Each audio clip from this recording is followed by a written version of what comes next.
বাড়িতে একটা মাছ আছে আর বাড়ির সদস্য অনেকজন, কি রান্না করবেন বুঝতে পারছেন না তো আজকের ভিডিওটা আপনার জন্য।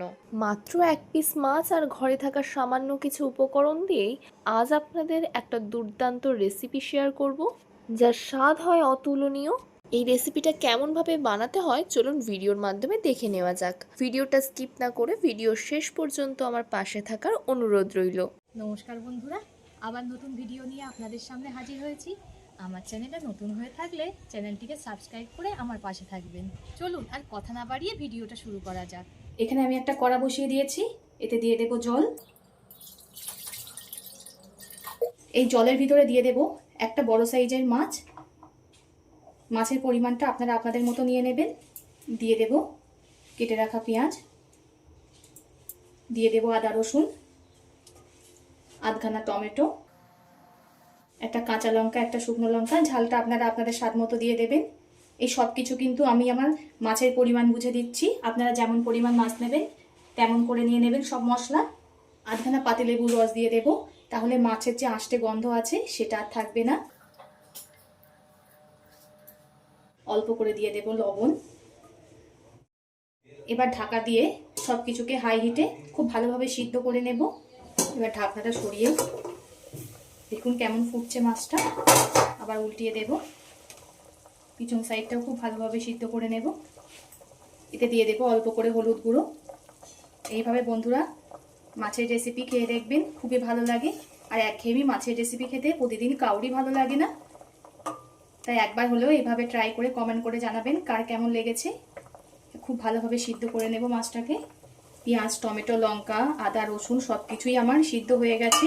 এগুলোকে আগে তুলে নেব।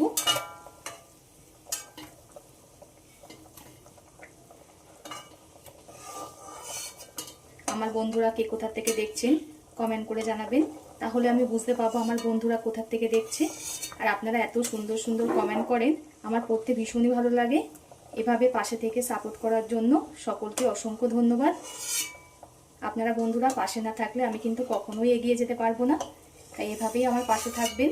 সব কিছু আমার তোলা হয়ে গেছে, আর মাছটাকে খুব ভালোভাবে সিদ্ধ করে নেব। 10 মিনিট মতো মাছটাকে সিদ্ধ করে নিয়েছি, খুব ভালোভাবে সিদ্ধ হয়ে গেছে। মাছটাকেও নামিয়ে নেব। সব কিছু মশলা আর মাছটাকে খুব ভালোভাবে ঠান্ডা করে নেব। মাছটা পুরোপুরি ঠান্ডা হয়ে গেছে, খুব ভালোভাবে মাছটাকে বেছে নেব। আপনারা একটু বড় ধরনের মাছ নেবেন, তাহলে কাঁটাটা খুব ভালোভাবে বাছা যাবে। ছোট মাছ নিলেও অসুবিধা নেই, কিন্তু ছোট মাছ নিলে কাঁটাটা বাছতে একটু সমস্যা হবে। দেখুন কাঁটাগুলো কি খুব সহজে বেরিয়ে আসছে।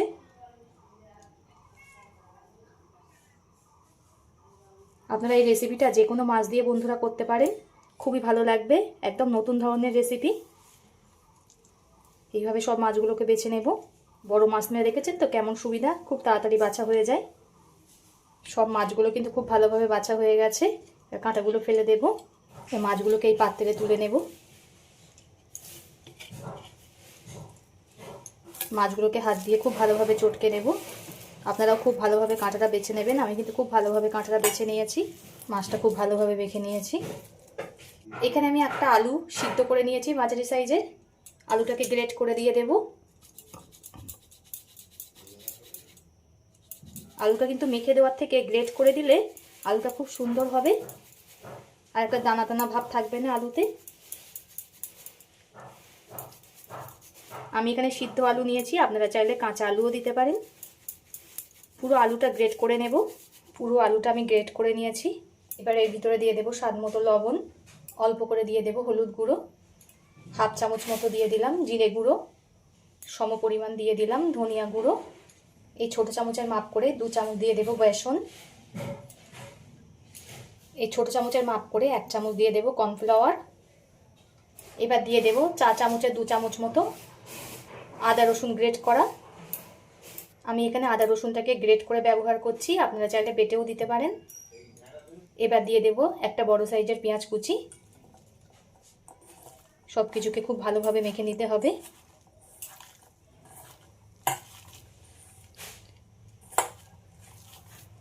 মাছ বাড়িতে কম, বুঝতে পারছেন না কি বানাবেন, এইভাবে রেসিপি ট্রাই করবেন। একটা মাছে অনেকগুলোই হয়ে যাবে। সামান্য একটু দিয়ে দেব জল, খুব একটা বেশি জল দেব না, তাহলে পাতলা হয়ে যাবে। অল্প করেই জল দিতে হবে, জলটা দিয়ে খুব ভালোভাবে মেখে নিতে হবে। বাড়িতে যখন মাছ অল্প থাকে আমরা বুঝতে পারি না যে কি রেসিপি বানাবো, তাই এইভাবে ট্রাই করবেন, খুবই ভালো লাগবে খেতে। খুব ভালোভাবে মাখা হয়ে গেছে, দেখুন ঠিক এমন শুকনো শুকনো মাখতে হবে। এবার এর থেকে অল্প অল্প নিয়ে একটু গোল গোল করে নেব। এবার একটু চ্যাপটা করে একটা মাছের শেপ দিয়ে নেব।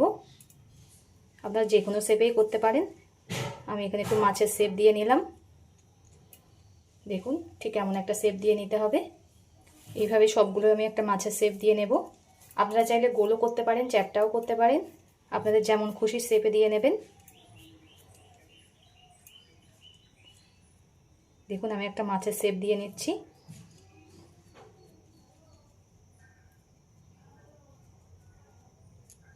এইভাবে সবকটা শেপ দিয়ে নেব। আর সবকটাই শেপ দেওয়া হয়ে গেছে। দেখুন দেখুন এক পিস মাছ দিয়ে কতগুলো মাছ করলাম। আমি কটা আবার গোল শেপও দিয়েছি। এখানে একটা মিক্সচার জার নিয়ে নিয়েছি। এবার সিদ্ধ করে রাখা মশলাগুলো দিয়ে দেব। একে একে পেঁয়াজ, আদা, রসুন সব দিয়ে দিচ্ছি। দুটো লঙ্কাও দিয়ে দিলাম। দিয়ে দেবো অল্প করে জল।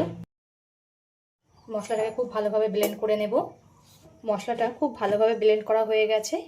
এদিকে আমি একটা কড়া গরম হতে বসিয়ে দিয়েছি। এতে দিয়ে দেব সাদা তেল। তেলটা খুব ভালোভাবে গরম করে নিয়েছি। এবার একে একে ভেজে নেব। দেখুন কত সুন্দর মনে হচ্ছে মাছ। খুব ভালোভাবে ভেজে নেব। দেওয়ার সঙ্গে সঙ্গে কিন্তু উল্টানো যাবে না, 1 মিনিট ওয়েট করে তারপরে উল্টাতে হবে।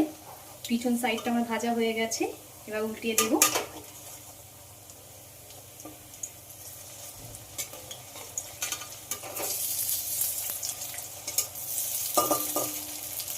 এই সাইডটাও ভেজে নেব।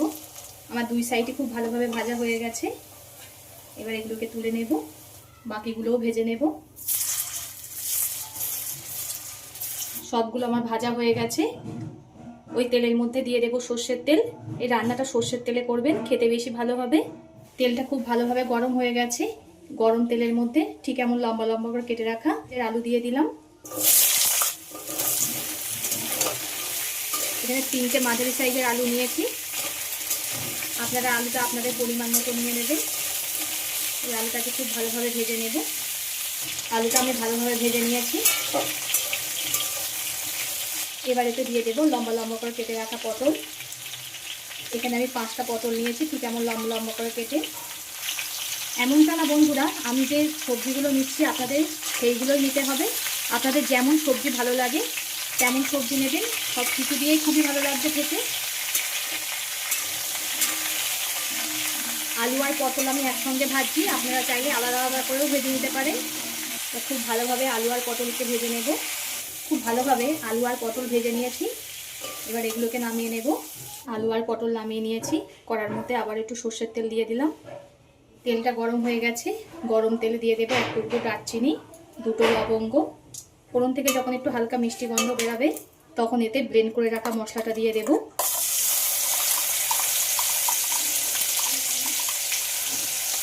খুব ভালোভাবে মশলাটাকে কষিয়ে নেব।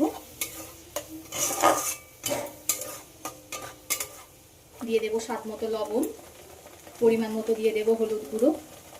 লবণ আর হলুদ দিয়ে খুব ভালোভাবে মশলাটাকে কষিয়ে নিতে হবে।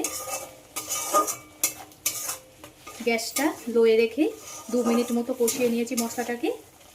এবার এতে দিয়ে দেব ওই ছোটো চামচের মাপ করে 1 চামচ ধনিয়া গুঁড়ো, সম পরিমাণ দিয়ে দেব জিরে গুঁড়ো। মশলাটা কিন্তু খুব ভালোভাবে কষানো হয়ে গেছে। এবার এতে ভেজে রাখা আলু আর পটল দিয়ে দেব। পটল আর আলু দিয়ে মশলার সঙ্গে খুব ভালোভাবে কষিয়ে নিতে হবে।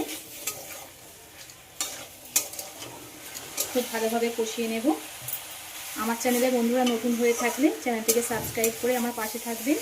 আর পাশে থাকা বেল আইকনটিকে প্রেস করে নোটিফিকেশান অল করে রাখবেন, যাতে আমার পাঠানো ভিডিও বা তৈরি করা ভিডিও সবার প্রথমে আপনাদের কাছে পৌঁছে যেতে পারে। খুব ভালোভাবে কষানো হয়ে গেছে। এবার এতে পরিমাণ মতো জল দিয়ে দেব। আমি আমার পরিমাণ মতো জল দিয়ে দিলাম, আপনারা আপনাদের পরিমাণ মতো দিয়ে দেবেন। ঝোলটাকে ফুটতে দেব। ঝোলটা খুব ভালো রকমই ফুটে গেছে। এবার ভেজে রাখা মাছের পিসগুলো দিয়ে দেব। সবগুলোই দিয়ে দেব। একবার হলেও বন্ধুরা ট্রাই করে দেখবেন। কথা দিচ্ছি এর স্বাদ মুখে লেগে থাকবে, এতটাই দারুণ হয়। আবার খুব ভালোভাবে ফুটিয়ে নেব। আমি এতে কিন্তু কোনো লঙ্কার গুঁড়ো ব্যবহার করিনি, তাও কালারটা দেখুন কতটা সুন্দর এসছে। তো দেখতে যতটা সুন্দর লাগছে খেতে তো আরও দারুণ লাগবে। এটা এতটাই দারুণ হয় পুরো মাংস ফেলে সবাই খাবে। এবার এতে দিয়ে দেব কাসৌরি মেথি। আপনারা চাইলে কাসৌরি মেথিটা স্কিপও করতে পারেন, কিন্তু দিলে বন্ধুরা খুবই ভালো লাগে খেতে। আবারও ফুটিয়ে নেব। যত বেশি ফোটাবেন তত তরকারির টেস্ট আসবে। এটা কিন্তু বেশি নাড়া যাবে না, নাড়লে মাছগুলো ভেঙে যাবে। কাসৌরি মেথি দিয়ে আবারও 5 মিনিট মতো ফুটিয়ে নিয়েছি। এবার এতে দিয়ে দেব গরম মশলা গুঁড়ো। গরম মশলা গুঁড়ো দিয়ে গ্যাসটা নিভিয়ে দেব। আশা করি আজকের রেসিপিটা আপনাদের সকলেরই ভালো লেগেছে। কার কেমন লেগেছে কমেন্ট করে জানাবেন। মাছের পিসগুলো একদম পুরো আস্ত রয়েছে আর দেখতেও খুবই সুন্দর লাগছে। এতক্ষণ ধরে ধৈর্য ধরে ভিডিওটা দেখার জন্য সকলকে অসংখ্য ধন্যবাদ। সবাই সুস্থ থাকবেন, ভালো থাকবেন।